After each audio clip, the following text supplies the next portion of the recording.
Let's analyse the personalities of the Star Wars prequel characters. Since I'm only going off the movies here, I am going to be skipping over certain characters who don't really enjoy a lot of screen time. But maybe one day I will finally watch the Clone Wars series and get some more intel. So let's start with Qui-Gon Jinn. And if there is one thing that is consistent about this character, it is his consistent diplomacy, tact, and warm manner. If we factor this into his excellent linguistic abilities and more detached style of internal analysis, it is clear that he has an extroverted feeling, introverted thinking axis. However, despite his natural attunement to social harmony and valuing of the experience that he gives other people, he does yet have a very high degree of natural independence. So it is clear that Qui-Gon Jinn doesn't necessarily value social accord as much as he does the more immediate social harmony of a situation. This is more in keeping with divergent extroverted feeling, with extroverted feeling being more outside of the ego and introverted thinking within it. When an extroverted feeling convergent type goes against the grain, as Qui-Gon Jinn tends to in these films, they tend to have a compulsion to get other people on board with them. They are more naturally given towards the art of persuasion because they're less comfortable going off and doing their own thing, absent social accord. Furthermore, he clearly has his own very strongly held opinions and seldom, if ever, defers his logical process to other people. That being said, despite a primarily divergent attitude, extroverted feeling does have more mild and soft employments through the act of touch and attentiveness that is more present in an extroverted feeling authority type. You see extroverted feeling in oppositional position, more typical of a TI dominant, for example, typically has a little bit of a harder time employing extroverted feeling in such a convergent manner. Qui-Gon Jinn's extroverted feeling certainly isn't in any way, shape or form overbearing, but it is still present and responsive, and doesn't seem to cause a character a lot of stress when it is engaged for a longer period of time. And in terms of the lens functions, the modes of perception, it is clear that intuition is much more within the ego of this character, and sensing much more outside of the ego. The attitude of this function is overwhelmingly positive and optimistic, to the point of even carelessness. There's a level of natural chaos within the intuitive realm of Qui-Gon Jinn. He tends to rely more upon his internal sense of knowing and meta-narratives than he does upon the tangible feedback of the external world. This screams introverted intuitive convergence and extroverted sensing divergence. But introverted intuition here is of a more naturally expansive nature fitting the dominant function, and doesn't seem as beholden to a codec dominant agenda as it would be with an ISFP and ISTP. Factoring this in alongside his natural use of extroverted feeling in a more authoritative manner, we have an INFJ. Now let's type Qui-Gon Jinn's Padawan, Obi-Wan Kenobi. This character is significantly less straightforward a type than his master, which makes sense given how he has to balance honouring the wishes of his master against his own sense of pragmatism and intuition. In many ways, Obi-Wan is a highly conflicted character whose natural cognition doesn't always match what duty demands. But this does yet bring up one constant. Obi-Wan's sense of honour, duty, and responsibility knows no bounds. And I'd say this would have brought him into significantly more conflict with his maverick master if it weren't for Qui-Gon Jinn's gentle use of SEFE, which Obi-Wan responds quite well to. With Obi-Wan's later apprentice, however, this causes no end of conflict. In many ways, Obi-Wan doesn't have an awful lot of patience for introverted feeling, past a certain point, later regarding it with a mixture of impatience, pity, and, let's say, a fair degree of reluctant tolerance. That being said, Obi-Wan still values highly the feelings of other people, and like his master before him, possesses a great degree of warmth and a gentle demeanour. However, he is significantly more naturally accord-seeking than Qui-Gon Jinn, and tends to get rubbed the wrong way when another person's introverted feeling conflicts with the general consensus of what is acceptable and what must be done. And this is particularly the case when introverted feeling is there absent the necessary amount of extroverted feeling cushioning that Obi-Wan tends to need to reassure him and put him at ease. So I would say an extroverted feeling, introverted thinking axis is present within this character as well. But I would say the attitude of this axis is flipped. For Kenobi, the emphasis is more upon what is true and right, with introverted thinking serving as more of a bedrock for external, extroverted feeling, accord seeking.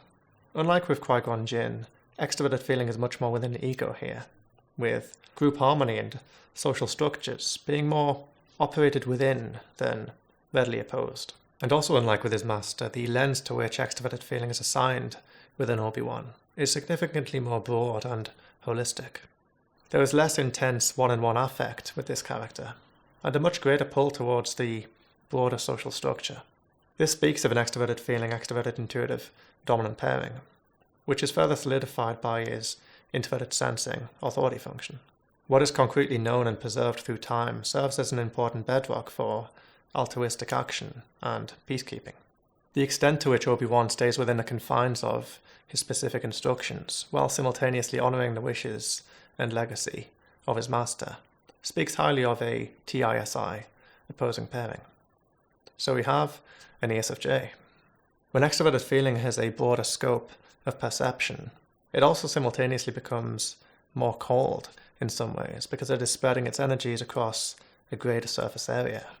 So with FENE, it's less about intense one-on-one social interaction and much more about the overall group dynamic, or the part a person plays within the externally perceived social collective. This can cause FENE to sometimes appear cooler than an FESE pairing, and can also give rise to a degree of impatience when the introverted feeling dilemmas of one character get in the way of the bigger picture. So now let's move on to the character of Padme, Luke Skywalker's mother. That this character is a divergent thinker really needs no doubt. Much like Obi-Wan, she is very cautious with her logic and very naturally skeptical of Qui-Gon Jinn's off-the-rails introverted thinking agency function. There is plenty of FI convergence demonstrated within this character, shown by her ability to regulate her emotions and hold herself back, and also her very natural sense of moral compass. There is clearly also a lot of extroverted feeling convergence within this character, however, although in a much more selective and one-on-one basis. Generally, Padme is non-boisterous and something of a dark horse. She doesn't take a lot of ownership over the larger emotional atmosphere, but nor does she cling to a synthesized sense of identity. And this makes this so far established conversion feeling less likely to be in agency position. And so we have some kind of feeling dominant. Discerning the actual orientation of this dominant function is harder within the first film. She does have a much more flat tone. It is worth noting that the dynamic range of her voice is more comparable to an INFP than an ENFJ, as an ENFJ's expression tends to have a greater degree of musicality to it, whereas Padme's voice is a little bit more monotone. However, ENFJs are known to be rather shy and withheld around new people and new experiences, so we cannot yet rule out this type for Padme. But whether feeling is introverted or extroverted, it does seem to be paired more to sensing than it does intuition. Her feeling is less inclined towards the holistic and amorphous, and much more one-on-one and selective. It also has a more concrete nature to it, as her thinking has a more broad and holistic nature, which is probably why she's an excellent politician. In the second film, she does exhibit a good degree of extroverted thinking, extroverted intuitive improvisation when she quite expertly fends off the large cat-like animal. But the extent to which most of the employment of this pairing for this character is more from a managerial collective standpoint than a more solo individual one implies that it is used more as a dip function from an FESE convergent perspective, rather than as a more divergent primary gateway. She is very capable of playing the extroverted feeling game, and adept at keeping her private life separate from politics. And I'd also add she's very attuned to social consequences. And one of the first things she brings up when she's talking to Anakin about her pregnancy is the social consequences it could have for the both of them. I'd conclude Padme is a ambiverted ENFJ with a particularly flat affect, although ambiverted INFP is also possible. The function positions of an FS dominant pairing and a TN opposing pairing are very present throughout the films. Her feeling is clearly convergent and within the ego, and of a much more concrete nature.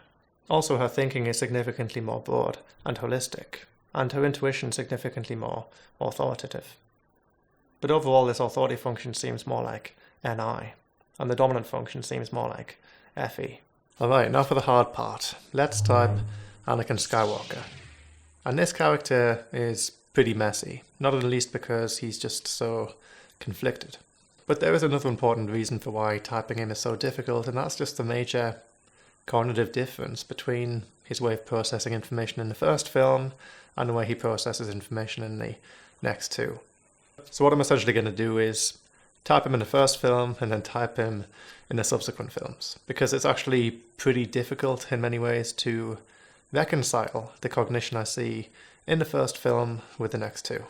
So we've got to take a more fluid approach to this character on a step-by-step basis. But hey, it presents a fun opportunity to play around with the idea of people switching types. So let's go for it. First, let us explore the function that is undeniably the most consistent with this character: introverted feeling. I mean, this introverted feeling over extroverted feeling preference within this character is so strong that it is actually remarkably difficult to argue the opposite. Anakin is consistently independent, but also highly gut-feeling driven in his decisions. But more than anything else, this character just doesn't really use extroverted feeling. Even the more altruistic and compassionate Anakin from the first film has a fairly abrasive style of speaking, doesn't really regulate his dynamics, and even though some extroverted feeling agency types like ESTPs and ENTPs can sometimes be a little bit abrasive and bristly in their demeanour, Anakin seldom does anything for the sake of social harmony alone.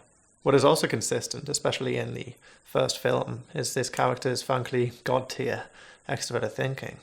His ability to quickly get to grips with a new mechanism, intuitively understand it, and essentially become an extension of it, screams an extroverted thinking gateway function. So while this character is in other ways, I would argue, inconsistent, I would say his introverted feeling, extroverted thinking axis is very consistent.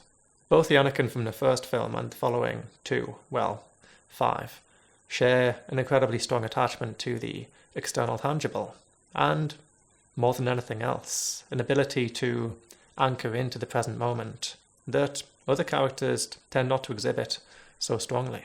So alongside this TEFI axis, we also have ample access to extroverted sensing. But this is where I would argue the consistencies end. The onus of Anakin 1.0 was extensive extroverted thinking engagement at the behest of a much more divergent introverted feeling. I mean, he even built a droid in order to help his mum around the house. Everything this character does screams extroverted thinking, while his introverted feeling is a lot more grounded and, indeed, sensitive. His extroverted sensing is also so consistently switched on that there are only really two types I can strongly consider here: ESFP and ESTJ. However, I would definitely say extroverted thinking is a more accentuated function here, and the overall cognitive agenda is much more typical of a codec dominant than it is a lens dominant, because the focus is much more upon being of use than it is engaging in external novelty. But unlike with an ENTJ, the magic of intuition here happens very much in the external. It is much more about the joy of innovation and discovery for this character, and as with many other ESTJs, he operates more to an innate sense of values and wisdom than he does an NI master plan. Just as Padme and Obi-Wan can be considered similar, so can Qui-Gon Jinn and Anakin. Whereas the former two characters have a lot of respect for rules and responsibility, Qui-Gon Jinn and Anakin have a more intuitive relationship with reality, operating more to fatalism and faith. And more than anything, it is the pod race scene that really showcases Anakin's dominant pairing. TENE innovation and holistic external attunement so easily dips into an extroverted sensing sub-authority as to make fixing a complex pod in the middle of a very fast-paced race seem as easy as breathing. The focus of this character is undoubtedly insane, but also consistently beholden to a TE agenda. So I would type Anakin 1.0 as an ESTJ. And now everything falls apart. When we are introduced to Anakin 2.0, Jedi training has miraculously turned his character into everything a Jedi is technically not. I mean, on an intellectual level, he completely understands what it means to be a Jedi, and he definitely grasps the philosophy of the entire thing. The compassion definitely remains on some level, especially in the third film when his character has matured a lot more. But nonetheless, it isn't really demonstrated all that often. The be of use Anakin of the first film has changed a little bit in the second. The focus of Anakin 2.0 is much more upon internal exploration and formation of his own identity, much more than it is external exploration and mechanistic innovation. And this is where we can potentially contemplate the degree to which intense internal and external pressures can essentially change a person's cognition. Most altruism from this character comes more in the form of self-doubt and regret, a convergent FI dialogue wondering whether his actions are in keeping with his own personal identity and values.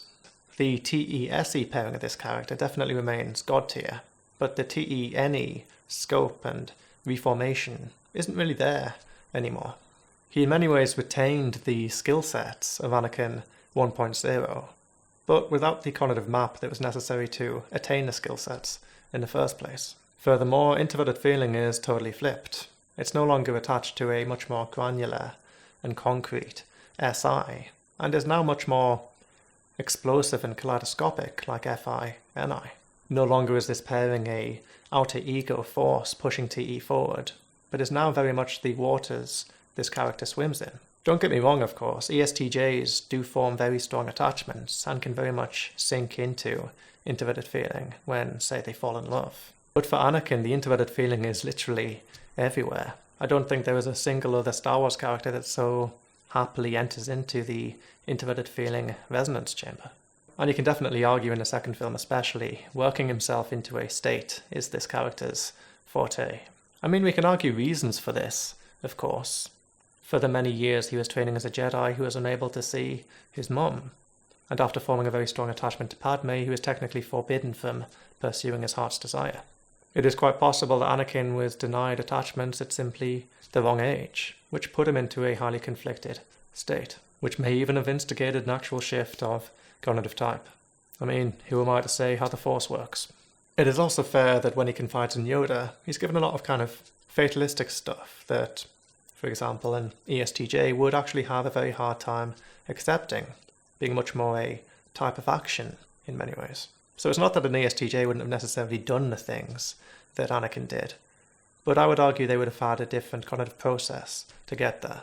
And I'd also argue he really only confides in Yoda after the damage has been done. He takes a lot of ownership over his own introverted feeling processes, delegating them only to people who he's formed a very close bond with. This is pretty typical of an FI dominant. And to be honest, the consistently convergent employment of introverted feeling within this character, and the degree to which logical pragmatism is very much by the wayside to introverted feeling value, makes ESTJ less likely. I'd also argue the occasional times this character gets political, he's very pro-centralization. There's a great just do it attitude to this character. He thinks the right thing should just be done, and it should be relatively straightforward to ensure that it is done. There's not really a lot of TENE nuance. There's not really a holistic perspective when it comes to what it takes to get an action underway. This is much more TESE so far than TENE. The amount of time he talks about things being, whether rightly or wrongly, unfair, how he's being misunderstood, etc., does scream much more introverted feeling convergence than the introverted feeling authority function of an ESFP. Even a divergent ESFP tends not to dwell within introverted feeling and outwardly communicate it to other characters quite as much as Anakin does. In classic introverted feeling, introverted intuitive convergent fashion, he saw the honour of being granted a position on the Jedi Council as an insult in many ways because it fell short of his FI-NI ideal.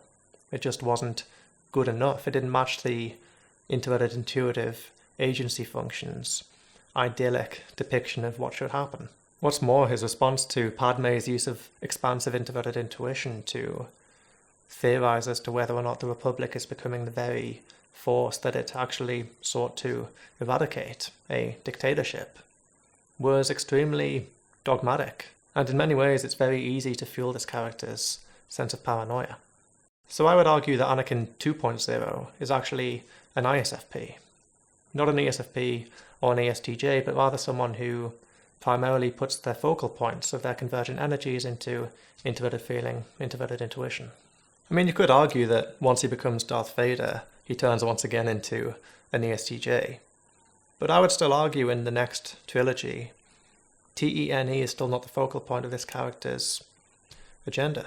He doesn't really revel so much in TENE strategy, as much as he just does whatever he has to do. Oftentimes more according to a NI grand plan, I might add. And I've still got to admit that in the third film, Anakin has matured a heck of a lot. He operates strongly to a much more developed sense of personal moral conscience. A moral conscience that he is still very much in the process of expanding over time.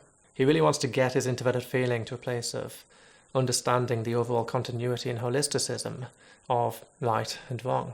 And I'd also add that he was subtle enough to kind of play both sides and investigate Palpatine. And his FI&I processing was still very much convergent throughout that entire process. And when it came to Anakin finally turning to the dark side, he really was placed in a somewhat impossible position. Mace Windu was actually about to execute Palpatine when Anakin prevented him.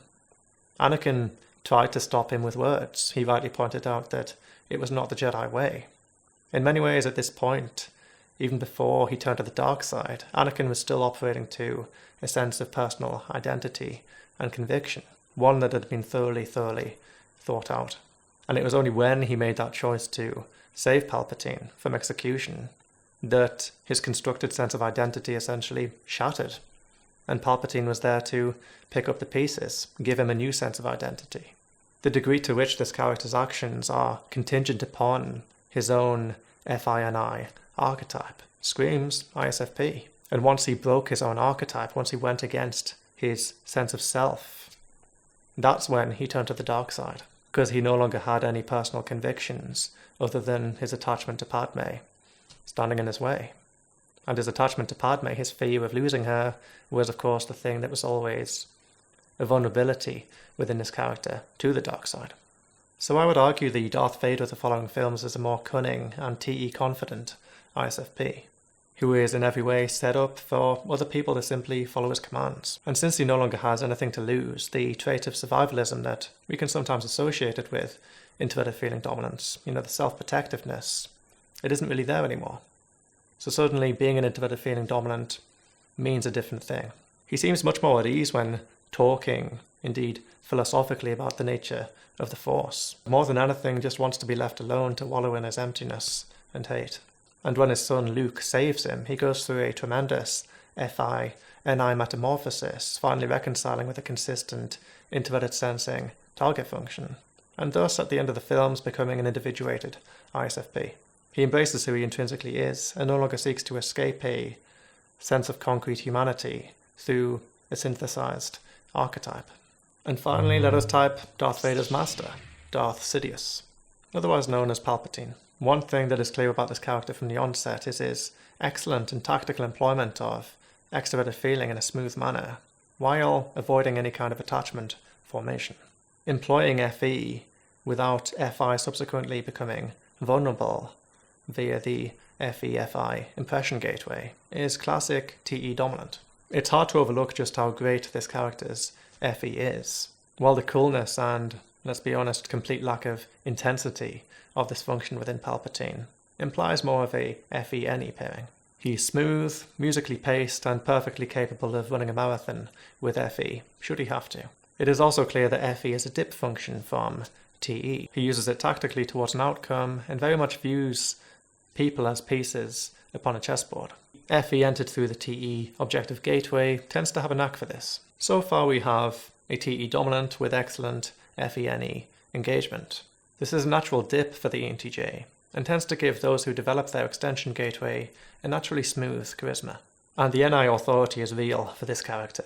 The extent to which this person plans ahead is next level. However, as with many convergent ENTJ subtypes, introverted feeling just kind of is for this character. The reason to live is for living, and the assimilation of power allows for living to continue. While die-hard Star Wars fans are more than welcome to correct me here, there doesn't seem to be a lot of overarching values and reason for this character's action, with Fi and I divergence being in much more of a primal state. He seems perfectly content for a cooler Fi and I pairing to just kind of do its own thing in the background, while focusing his efforts upon securing power for all eternity. You could still make the argument that Palpatine sought to, however indirectly, share his power with others, because the Empire, for better or worse, did bring about stability, opportunities, and technological innovation. But I would still say the core of this character operates to a hyperdivergent, introverted feeling which is not so carefully crafted, questioned, or cultivated. And then there is a question of whether the Chosen One was supposed to bring balance to the Force by simply allowing the dark side to have more power, but this kind of got out of hand when the Sith went about eliminating the Jedi, so I would say this Darth Sidious is the anti-Yoda. Sidious being an ENTJ, and Yoda being, the other way around, an ISFP. And that concludes the video, so thank you so much for watching, especially if you made it this far. You are awesome, and if you know anyone who you think would enjoy this video, be sure to share it with them. And who knows, maybe videos like this can encourage Star Wars fans who wouldn't otherwise be into personality typing to get into it. If you did enjoy the video, be sure to let me know by hitting that like button, and it would be great to hear from you in the comments as well. And of course, if you have not yet subscribed to the channel, now is your chance. If you yourself are uncertain about what type you might be, I highly recommend checking out the CPT tab service, and you can be typed by either myself or my friend Rob. And for anybody who's interested in further developing their type, or even applying their cognitive functions towards the betterment of their external world, I also recommend checking out the CPT tab service. And it might be a few extra weeks until I upload a video again because I'll be travelling, but I look forward to seeing you all then.